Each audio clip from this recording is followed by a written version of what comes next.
বিজ্ঞ সিপিআইএম মিছিল করলো, পিছনে বিরাট পুলিশ বাহিনী দেখতে পাচ্ছেন। মিছিল এইমাত্র শেষ হলো, সমাবেশ শেষ হলো, বিক্ষোভ সভা শেষ হলো। এই শীতের দুপুর কাঁপিয়ে সিপিআইএম বামপন্থীরা ভেনেজুয়েলায় মার্কিন আগ্রাসনের বিরুদ্ধে মিছিল করলো। বিজ্ঞ সিপিআইএম, আমি বলছি না, তাসলিমা নাসরিন বলেছেন, যার অভিযোগ সিপিআইএম এর বিরুদ্ধে, সিপিআইএম বাংলাদেশের ঘটনায় বাংলাদেশে সংখ্যালঘু হিন্দুদের ওপর আক্রমণ হলে কেন প্রতিবাদ করে না। ঘটনাচক্রে প্রতিবাদ করেছিল এবং সেই প্রতিবাদ মিছিল আমি কভার করেছিলাম, আপনাদেরকে দেখিয়েছিলাম। আজকে আমি সিপিআইএম নেতৃত্বকে, বিশেষ করে এসএফআই এর রাজ্য সম্পাদক দেবাঞ্জন দে এবং সিপিআইএম নেত্রী মধুজা সেন রায়কে প্রশ্ন করেছিলাম। মোহাম্মদ সেলিম নিজেও বললেন, খুব গুরুত্বপূর্ণ প্রশ্ন ছিল যে আপনারা তো নরেন্দ্র মোদীর রাজনীতির ঘোরতর বিরোধী, কিন্তু যেভাবে রাশিয়ার সঙ্গে তেলের বাণিজ্য বন্ধ না করলে ভারতের ওপর হুমকি একের পর এক হুমকি আসতে থাকছে এবং বেড়ে চলেছে সেই হুমকি আশঙ্কাজনকভাবে, উদ্বেগজনকভাবে, যদি কোনোভাবে ভারতবর্ষের ওপর আক্রমণ হয় আপনারা কি করবেন, কি উত্তর দিলেন? আমাদের চ্যানেলের এডিটোরিয়াল পলিসি হচ্ছে, যে কোনো রাজনৈতিক দল আমাদের দেশের তাদের বিরুদ্ধে বা তাদের পক্ষে আমাদের কথা বলার 101টা কারণ থাকতে পারে, 101টা কারণ থাকতে পারে, কিন্তু কোনো বিদেশি শক্তি যে কেউ আমার দেশের রাষ্ট্রপতি, আমার দেশের প্রধানমন্ত্রী, আমার রাজ্যের মুখ্যমন্ত্রী, আমাদের দেশের নাগরিক, আমাদের সার্বভৌমত্বের ওপর যদি আঘাত আনার চেষ্টা করে, will be the last ones to protest, to raise our voice. আমরা কিন্তু গলা তুলবই।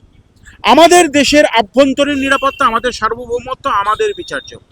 কোনো দাদাগিরি আমাদের বিরুদ্ধে চলবে না। আমাদের দেশের নাগরিক সিদ্ধান্ত নেবেন আমরা কি করব। একই কথা ভেনেজুয়েলার ক্ষেত্রেও, ট্রাম্পের বর্বরতা, দাদাগিরি চলবে না, মানছি না, মানবো না, একদম পরিষ্কার কথা। সিপিআইএম কি করবে এরকম পরিস্থিতি উদ্ভূত হলে? সিপিআইএম নেতৃত্বের মুখেই শুনে নিন। কিন্তু নীতিগতভাবে আমাদের দেশের নাগরিক হিসেবে আমাদের বুঝতে হবে, আমরা যেহেতু অপরিমেয় শাসনের বিরুদ্ধে, এজন্য পৃথিবীর যেখানেই তৃতীয় শক্তি যদি কোথাও কোনো হস্তক্ষেপ করে আমরা তার বিরুদ্ধে। দেশের সীমানার বাইরে যদি কেউ মিলিটারি হস্তক্ষেপ করে আমরা তার বিরুদ্ধে। যে কোনো দেশের স্বাধীনতা, গণতন্ত্র ভালো হোক মন্দ হোক তার অধিকার, সে বাংলাদেশ হোক, সে ইরান হোক, সে ল্যাটিন আমেরিকার কোনো দেশ হোক, সে ভারত হোক, ভারত সরকারের নীতির বিরুদ্ধে হাজারো বার আমরা হব, কিন্তু অন্য কোনো দেশ আমাদের দেশের মধ্যে নাক গলাবে না। এটাই হচ্ছে স্বাধীন চেতা যে কোনো মানুষের, এটা হচ্ছে তার বিশ্বাস শুধু নয়, তার আচরণের মধ্যে প্রকাশিত হওয়া উচিত।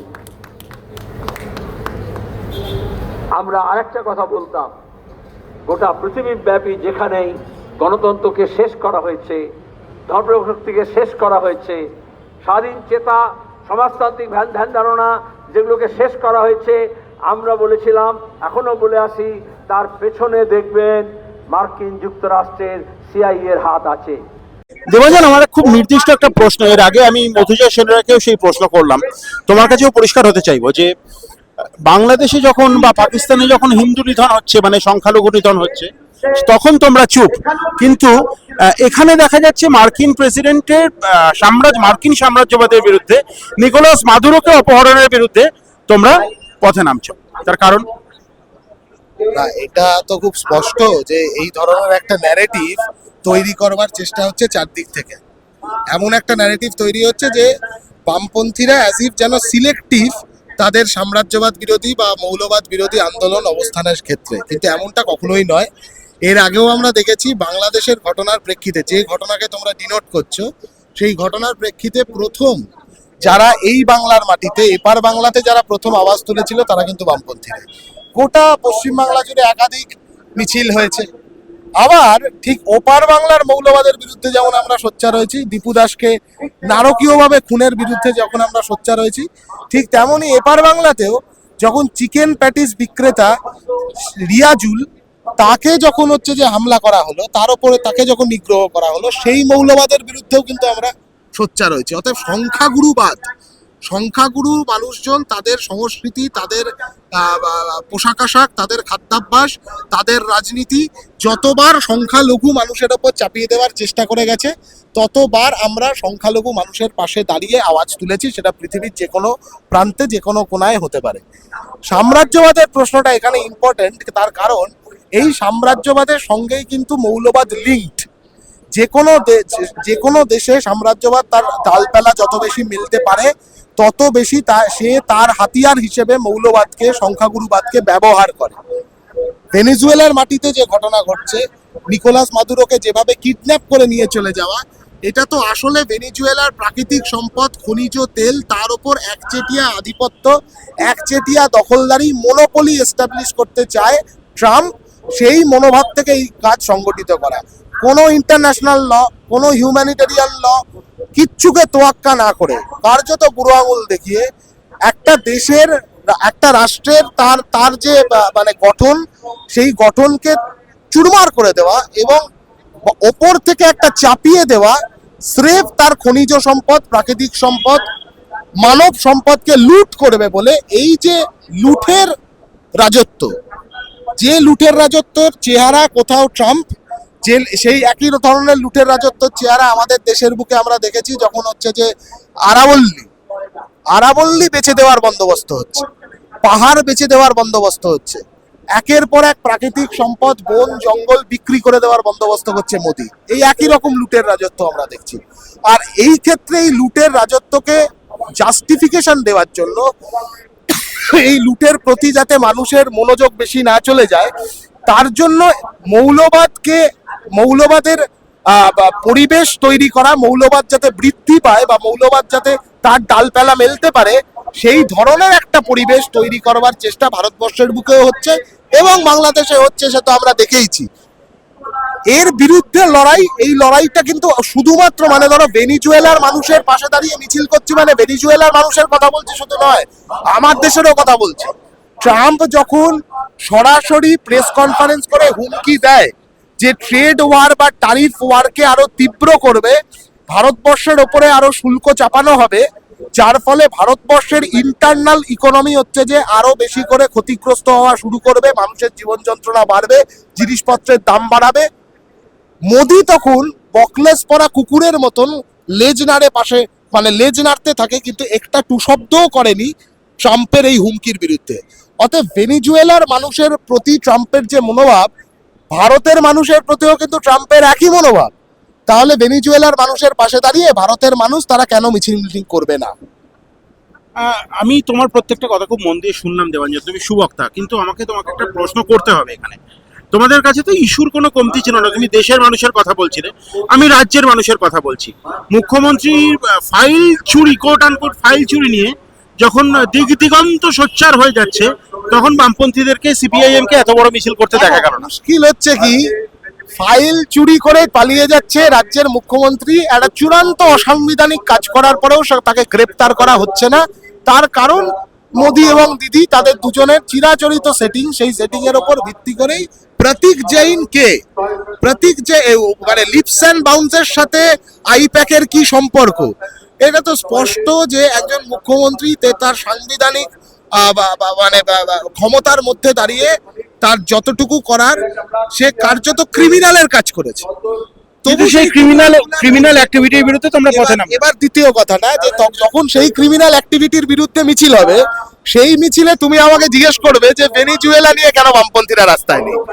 আবার যখন ভেনিজুয়েলা নিয়ে মিছিল হবে, তখন তুমি আমায় এসে জিজ্ঞেস করবে যে ফাইল চুরি নিয়ে কেন বামপন্থীরা রাস্তায় নেই। যখন বাংলাদেশ নিয়ে মিছিল হবে, তুমি এসে জিজ্ঞেস করবে যে কেন রিয়াজুলকে নিয়ে, প্যাটিস বিক্রেতা রিয়াজুলকে নিয়ে বামপন্থীরা রাস্তায় নেই। আবার যেদিন রিয়াজুলের জন্য মিছিল করব, তুমি এসে জিজ্ঞেস করবে দীপু দাসকে নিয়ে কেন বামপন্থীরা রাস্তায় নেই। এইটা তো প্রত্যেকটা ঘটনার ফলে লিঙ্কড ভীষণভাবে। যে মুখ্যমন্ত্রী আজকে আইপ্যাকের দপ্তরে গিয়ে সবুজ রঙের ফাইল চুরি করলো, সেই মুখ্যমন্ত্রী হওয়ার পরে তৎকালীন আমেরিকার সেক্রেটারি অফ স্টেট, এখন যেটা মার্কো রুবিও, সেই সময় সেক্রেটারি অফ স্টেট ছিল হিলারি ক্লিন্টন রাতারাতি পশ্চিমবাংলায় উড়ে চলে এসেছিল, এসে কালীঘাটে সেই মুখ্যমন্ত্রীর সাথে দেখা করেছিল। কিসের জন্য? মার্কিন সাম্রাজ্যবাদের এজেন্ট পশ্চিমবাংলা কেন, ভারতবর্ষ কেন, দুনিয়ার প্রতিটা প্রান্তে আছে, এবং সেই এজেন্টরা তারা তাদের মাটিতে, তাদের দেশে, তাদের রাজ্যে, যাতে সেই দেশ, সেই রাজ্য, তার অর্থনীতি, তার সমাজনীতি ট্রাম্প দ্বারা বা মার্কিন সাম্রাজ্যবাদ দ্বারা পরিচালিত হয়, সেই ব্যবস্থা করার চেষ্টা করছে। তার বিরুদ্ধে লড়াইটা তো, প্রত্যেকটা লড়াই একে অন্যের সাথে তো অবশ্যই সম্পৃক্ত, একে আলাদা করে দেখার তো কোনো কারণ নেই। আমার একেবারে শেষ প্রশ্ন, কৌস্তব বাগচি, বিজেপি নেতা, তিনি অভিজিৎ গাঙ্গুলি, ভেনিজুয়েলা নিয়ে মিছিল হচ্ছে, ট্রাম্পের সাথে মাদুরো ট্রাম্প মানে ট্রাম্প মাদুরোর সাথে যে ইনহিউম্যান আনডেমোক্রেটিক এবং ফ্যাসিস্ট কার্যকলাপ করছে সেই নিয়ে আলোচনা হচ্ছে, বা তার সাথে হচ্ছে মৌলবাদ নিয়ে আলোচনা হচ্ছে। এবার এই ধরনের এত সিরিয়াস এতগুলো দুটো প্রশ্ন করলে খুবই সিরিয়াস প্রশ্ন, তুমি কিছু জায়গায় আমায় কাউন্টারও করলে, আমি আবার তার কাউন্টার করলাম। এবার এই সবটার মতো ওরা কৌস্তব পাচ্ছিকে কোথা থেকে টেনে আনলে বলো তো? মানে প্যাটিসের প্রশ্নে টেনে আনলাম অভিজিৎ গাঙ্গুলি, যখন তুমি প্যাটিসের প্রসঙ্গ তুললে, অভিজিৎ গাঙ্গুলি এটাকে একটু সিরিয়াসলি নাও, মানে আমি কৌস্তব বাগচিকে সিরিয়াসলি নিতে না না, আমি তা বলিনি, অভিজিৎ গাঙ্গুলি যখন প্যাটিস বিক্রির এই ঘটনার বিরুদ্ধে, প্যাটিস বিক্রির থেকে আক্রমণের বিরুদ্ধে সোচ্চার হলেন, নিজের দলের অবস্থানের বিরুদ্ধে গিয়ে প্রকাশ্যেই সোচ্চার হলেন, তখন কৌস্তব বাগচিকে দেখা গেল নাম না করে অভিজিৎ গাঙ্গুলিকে কটাক্ষ ছুড়ে দিতে এবং প্যাটিস বিক্রেতার উপর আক্রমণকে সমর্থন করতে। তোমার সমর্থন কোন দিকে? বিজেপি নেতা অভিজিৎ গাঙ্গুলির দিকে না বিজেপি নেতা কৌস্তব আমি বাগচি? বারবার বলছি, এই যে তুমি যাদের যাদের নাম বললে, এরা কেউ দীপু দাসকে নিয়ে কোনো কথা বলেছে? অবশ্যই, কৌস্তব অবশ্যই বিজেপি তো সোচ্চার। বলছি, দীপু দাস তার রুটি রোজগার ময়মনসিংহের একজন কারখানা শ্রমিক। আমার দেশের শ্রমিকদের ওপরে কৌস্তব বাগচি, অভিজিৎ গাঙ্গুলি, এদের পার্টি কোন মানে অসহনীয় অত্যাচার নামিয়ে আনছে? একটা কথা বলবে এই নিয়ে? রিয়াজুলের ওপর যে আক্রমণ, এই আক্রমণ তো বাংলায় মানে ভারতবর্ষে প্রথম না। আফরাজুলের সাথে কি ঘটনা ঘটেছে, তোমার জুনেইদের সাথে কি ঘটনা ঘটেছে, আখলাকের সাথে কি ঘটনা ঘটেছে? পশ্চিম বাংলার মাটিতে দিনের পর দিন একাধিক জায়গায় সংখ্যালঘু মানুষজনরা বিপন্ন বোধ করছে। কৌস্তব বাগচিরা কি করছে, অভিজিৎ গাঙ্গুলিরা কি করছে? আসলে এইগুলো, ওই যে বললাম না, আমি তোমার এই কারণেই বললাম যে এমন লোকজনদের প্রসঙ্গ টেনো না যাদের কাজ আসলে পশ্চিম বাংলাকে মকারি করা। এরা দুজন মিলে, এই অভিজিৎ গাঙ্গুলি এবং এই মানে কৌস্তব বাগচিরা, তারা বেসিক্যালি পশ্চিম বাংলাকে নিয়ে একটা মকারি করবার চেষ্টা করছে দিনের পর দিন, এবং এমন একটা পরিবেশ তৈরি করছে যাতে মানুষ বিভ্রান্ত হয়। কোনো কারণ নেই এই বিভ্রান্তি। এরা প্রত্যেকেই আরএসএস এর গোয়াল থেকে বেরোনো গরু। আরএসএস এর গরুরা পশ্চিম বাংলাকে গরুর রাজত্বে পরিণত করবার চেষ্টা করছে। আমাদের খুব স্পষ্ট কথা, আমরা যারা এই প্রজন্মের ছেলে মেয়ে, আমরা এই ফান্ডাটা বুঝে গেছি। আমরা রিয়াজুলের পাশে দাঁড়িয়েও লড়াই করে যাব, আমরা দীপু দাসের পাশে দাঁড়িয়েও লড়াই করে যাব। এরম একটা সুন্দর পৃথিবীর জন্য আমরা লড়াই করব, যে সুন্দর পৃথিবীতে কেউ তার ধর্মের জন্য, তার জাতের জন্য, তার চামড়ার রঙের জন্য, বা তার পোশাকের জন্য, তার খাদ্যাভ্যাসের জন্য, তার সংস্কৃতির জন্য, তার ধর্মীয় আচার আচরণের জন্য কেউ কোথাও যাতে আক্রান্ত হতে না পারে, সেই রকম একটা সুন্দর পৃথিবীর জন্য আমরা লড়াই করে যাব। মধুজাদি, এই শীতের দুপুরে আপনাদের বিরুদ্ধে অভিযোগ আছে, এই শীতের দুপুরে আপনারা ভেনেজুয়েলার উপর মার্কিন আগ্রাসনের বিরুদ্ধে মিছিল করেন, কিন্তু বাংলাদেশে যখন হিন্দুদের উপর, সংখ্যালঘুদের উপর আক্রমণ হয়, আপনারা সেখানে নিশ্চুপ থাকেন, কি বলবেন? আসলে কিছু কিছু মানুষ আমাদেরকে নিশ্চুপ বলতে ভালোবাসে, তারা বলে আমরা নিশ্চুপ সেদিনও ছিলাম না, আজকেও নেই। আমরা বাংলাদেশেও যখন সংখ্যালঘু মানুষের উপরে আক্রমণ নেমে এসেছে, সংস্কৃতি চর্চা কেন্দ্রগুলোর উপরে আক্রমণ নেমে এসেছে, আমরা রাস্তায় নেমেছি এবং ওইটার সঙ্গে এটাকে গুলিয়ে ফেলার চেষ্টা করছে বহু লোক। এবং এই গুলিয়ে ফেলার মধ্যে দিয়ে এই যে মার্কিন যুক্তরাষ্ট্রে তেলকে কেন্দ্র করে যে রাজনীতি এবং এই আগ্রাসন, অদ্ভুত আগ্রাসন, আজকে ট্রাম্প নাকি ঘোষণা করে দিয়েছে টুইট করে, সেই নাকি ভেনেজুয়েলার রাষ্ট্রপতি। আমার তো রাজতন্ত্রের কথা মনে পড়ছে। তো এর বিরুদ্ধে রাস্তায় নামবো না? কাল যদি আমার ভারত রাশিয়া থেকে তেল কেনা বন্ধ না করে, মোদিকে যদি তার জন্য তুলে নিয়ে যায়, তাহলে ভক্তরা কি বলবে সেদিন? ঠিক এখানেই আমার প্রশ্ন, মোদিকে যে আপনারা তো চরম মোদি বিরোধিতার জন্য পরিচিত, যদি মোদিকে তুলে নিয়ে যাওয়ার পরিস্থিতি তৈরি হয়, আপনারা কি সেক্ষেত্রেও পথে নামবেন? অবশ্যই নামবো, তবে আমাদের দৃঢ় বিশ্বাস রয়েছে মোদিকে নিয়ে। মোদি ট্রাম্পের কাছে বারবার মাথা নত করেছে, এখনো হয়তো মাথা নত করার দিকে যাবে। সেই মাথা নত যদি করতে যায়, তার বিরুদ্ধে রাস্তায় নামবো। আর আমাদের দেশের প্রতি আমেরিকা যদি কোনো আক্রমণ নামিয়ে আনে, তাহলে দেশবাসী হিসেবে আমরা সবচেয়ে আগে রাস্তায় নামবো। এই কথা আমরা আমার একটা নির্দিষ্ট প্রশ্ন, ধরে নিন আমাদের দেশের প্রধানমন্ত্রী, তিনি রাজনৈতিকভাবে আপনাদের বিরোধী হতে পারেন, যদি তার উপরে এই ধরনের কোনো আগ্রাসন নেমে আসে, আপনারা কি তাদের বিরুদ্ধে পথে নামবেন? সেক্ষেত্রে আমেরিকার বিরুদ্ধে অবশ্যই আমার দেশের প্রধানমন্ত্রীর বিরুদ্ধে আমার রাজনৈতিক বক্তব্য থাকতেই পারে, আছেও হয়তো, মানে এখন তো আছে, এটা তো মানে একদম evident। কিন্তু আমার দেশের প্রধানমন্ত্রী মানে আমার দেশের মানুষের দ্বারা নির্বাচিত, আমার দেশের মানুষের গণতান্ত্রিক অধিকারের প্রশ্ন, সেখানে দাঁড়িয়ে দেশের প্রশ্নে আমরা কখনো কে প্রধানমন্ত্রী তার সাথে আমাদের রাজনৈতিক বিরোধিতা আছে কি নেই এটা আমরা দেখতে যাব না, যেমন আমরা ৭১-এর আমরা দেখতে যাইনি। আপনাদের বিরুদ্ধে একটা অভিযোগ বিরোধীরা কটাক্ষ ছুড়ে দেন যে কিউবায় মেক করলে কলকাতায় সিপিআইএম এর দপ্তরে বৃষ্টি নামে। আপনারা একটা কথা বলুন তো, আপনারা ধর্মতলা থেকে মার্কিন তথ্য দপ্তর পর্যন্ত এই যে বিক্ষোভ মিছিল করছেন, এতে কি ট্রাম্পের আদৌ কিছু যায় আসে? ট্রাম্পদের যায় আসে, গোটা পৃথিবী জুড়ে মানুষ নামছে রাস্তায়। ইতালি থেকে শুরু করে একের পর এক দেশ আমরা দেখেছি কিভাবে শ্রমিক শ্রেণীর মানুষ রুখে দাঁড়িয়েছিল। যখন ইসরায়েল অ্যাটাক করছে সেই সময় দাঁড়িয়ে খোদ মার্কিন যুক্তরাষ্ট্র আমরা দেখেছি পাইলটরা বলেছে যে যে বিমানে করে ইসরায়েলের জন্য সাহায্য যাবে সেই বিমান আমি চালাবো না। এই ঘটনাও তো আমরা দেখেছি। ফলে এই প্রতিরোধগুলো মানে রাখে, এই প্রতিরোধের মানে আছে। দুপাশ থেকে প্রচুর মানুষ আপনাদের এই মিছিল দেখছেন, ছবিও তুলছেন দেখতে পাচ্ছি, কিন্তু এনারা কি মানে আদৌ আপনাদের ইস্যুগুলোর সঙ্গে রিলেট করতে পারেন? আচ্ছা, এই ধর্মতলা চত্বরে এই দুপুরবেলা যারা আসছেন, দেখুন ভেনেজুয়েলার রাষ্ট্রপতিকে আক্রমণের বিরুদ্ধে আপনারা মিছিল করছেন, স্থানীয় ইস্যু নিয়ে কোনো মিছিল কেন করছেন না? স্থানীয় ইস্যু নিয়ে প্রচুর মিছিল হয়েছে। এই কদিন আগে যে বাংলা বাঁচাও যাত্রা হলো এবং এখনো জেলায় জেলায় হচ্ছে, এর এক্সটেনশনে বিভিন্ন ধরনের অধিকার যাত্রা থেকে শুরু করে বিভিন্ন বাংলা বাঁচাও যাত্রার এক্সটেনশন চলছে। সেখানে দাঁড়িয়ে কিন্তু আমরা স্থানীয় ইস্যু নিয়েই কথা বলছি, কিন্তু স্থানীয় ইস্যুর সঙ্গে এই আন্তর্জাতিক ইস্যুগুলোর আসলে তো কোনো বিরোধ নেই, বরঞ্চ একই সূত্রে গাঁথা। যারা তেলের রাজনীতি করতে চায়, যারা ওই আগ্রাসন নিয়ে যারা হচ্ছে যে আমেরিকা ভেনেজুয়েলাকে আক্রমণ করে, সেই আমেরিকায় কিন্তু ভারতীয় পণ্যের উপরে একটা বড় ধরনের শুল্ক বসায়। এই যে যারা দেখছেন আশেপাশে আমাদের ছবি তুলছে, তারা রিলেট করতে পারে, কারণ এদেরও হয়তো কেউ কেউ তাদের আমেরিকায় থাকেন, হ্যাঁ, তাদের কিন্তু জিনিসপত্র পাঠাতে এখন প্রচুর টাকা বেশি লাগে। যদি আমি আপনাকে জিজ্ঞেস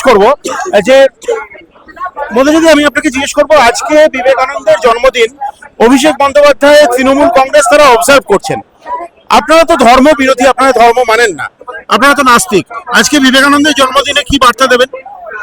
প্রথম কথা বলি যে আমরা ধর্ম বিরোধী নই।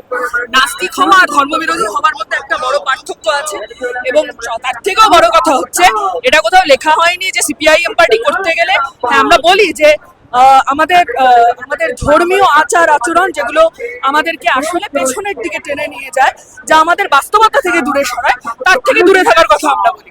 কিন্তু তার মানে এটা নয় যে আমরা ধর্ম বিরোধী হতে বলি কোথাও দাঁড়িয়ে, তাহলে আমরা ধর্ম বিরোধী একেবারেই নয়।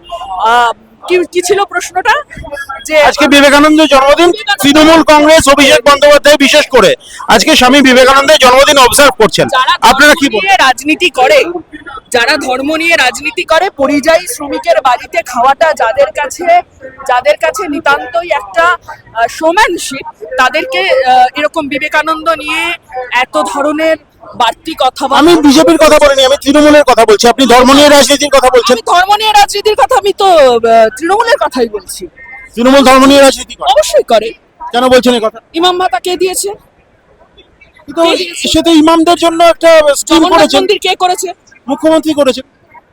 ভারতবর্ষের কোন রাজ্যে এটা দেখানো যাবে? বিজেপি শাসিত রাজ্যগুলোতেও এই জিনিস আমরা দেখাতে পারবো না। আপনারা তো মুখ্যমন্ত্রীর বিরুদ্ধে অভিযোগ করতেন যে তিনি সংখ্যালঘু তোষণ করেন, তো জগন্নাথ মন্দির করার জন্য তো সেই অভিযোগ আপনাদের ভোতা হয়ে গেল। সংখ্যালঘু তোষণের বিরুদ্ধে দাঁড়িয়ে যদি হিন্দু তোষণ হয়, তাহলে সেটা কখনোই ধর্ম নিরপেক্ষতার রাজনীতি হতে পারে। আপনাদের বক্তব্য কি? ধর্ম নিয়ে রাজনীতি নিয়ে এই মানে বিজেপি যা বিকল্প হচ্ছে রুটি রুজির লড়াই লড়তে হবে। সমস্ত ধর্মের মানুষকে, সমস্ত জাত বর্ণের মানুষকে এক জায়গায় এনে আসলে লড়াইটা হচ্ছে রুটি রুজির লড়াই। আসল লড়াইটা হচ্ছে যে খেটে খাওয়া মানুষের বিরুদ্ধে দাঁড়িয়ে, মানে খেটে খাওয়া মানুষের লড়াই, লুটে খাওয়া মানুষদের বিরুদ্ধে। গরিব মানুষের জন্য মুখ্যমন্ত্রী মমতা বন্দ্যোপাধ্যায় অসংখ্য স্কিম করেছেন। লক্ষ্মীর ভান্ডারের কথা আপনি নিজে একজন মহিলা অস্বীকার করতে পারেন না?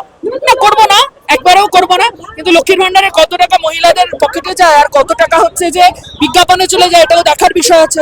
কন্যাশ্রীর কত টাকা যায় আর কত টাকা হচ্ছে যে মানে বিজ্ঞাপনে চলে যায় ও আমরা জানি। আর তার থেকেও বড় কথা হচ্ছে শুধু স্কিম করলেই তো হবে না, চাকরি দিতে হবে। চাকরির সঙ্গে জনকল্যাণমূলক এই সমস্ত প্রকল্পগুলোর কোথাও কোনো রকমের কোনো বিরোধ নেই। কিন্তু আপনাদের বিরুদ্ধে বলবো না, আপনাদের সম্পর্কে একটা ভয় মানুষের যে সামহাও যদি তৃণমূল কংগ্রেস হেরে যায়, সামহাও যদি আপনারা সরকারে আসার পরিস্থিতি তৈরি হয়, তাহলে আপনারা লক্ষ্মীর ভান্ডার বন্ধ করে দেবেন। একদমই বন্ধ করবো না, বরঞ্চ যে টাকাটা বিজ্ঞাপনে খরচ হচ্ছে সেই টাকাটা আমরা আরো বেশি সেই টাকা ভোক্তাদের কাছে পৌঁছে দেবো, উপভোক্তাদের কাছে পৌঁছে দেবো। উপভোক্তার সংখ্যা বাড়বে এবং তাতে মাথা পিছু টাকার পরিমাণও বাড়বে।